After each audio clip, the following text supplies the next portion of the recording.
Vi spørger om du tror, at det er farligt, for eksempel at lege altså med ånden i glasset og det der bræt der, man kan flytte på. Ouija-bræt. Ja. Og så og vi vil spørge om du tror, det er farligt, altså om det kan fremkalde et eller andet, som så kan spøge huset eller besætte en eller et eller andet.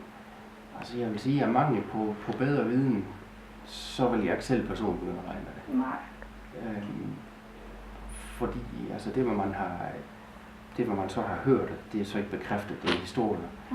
Men det er, at sådan nogle Ouija-bræt og ånden i glasset, det har åbnet et eller andet fuldstændig, en eller anden form for fuldstændig grotesk hjemsøgelse, eller er med til at forstærke det.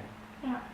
Og det er også kombineret lidt med en personlig holdning, at hvis det virkelig er en eller anden form for intelligent energi, man så snakker om, at vi hjælper det her Ouija-bræt, så vil jeg prøve sammen med et almindeligt menneske. Altså, så svarer det til, at man ringer til mig en eller anden aften, en masse folk, og så begynder man at stille mig en masse spørgsmål om aftenen.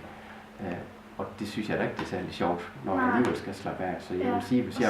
Så du vil sige, det er det samme at snakke med et felt? Ja, altså hvis jeg var en eller anden sjæl, som sad et eller andet sted, så var det ikke sikkert, at jeg synes, det var sjovt at blive kontaktet af folk ved tid anden og begynde at stille åndssvage spørgsmål. Har du det godt, og hvor er du henne, og vil du snakke med nogen? Det vil jeg da være ked af. Det vil jeg være ked af. Ja, selvfølgelig.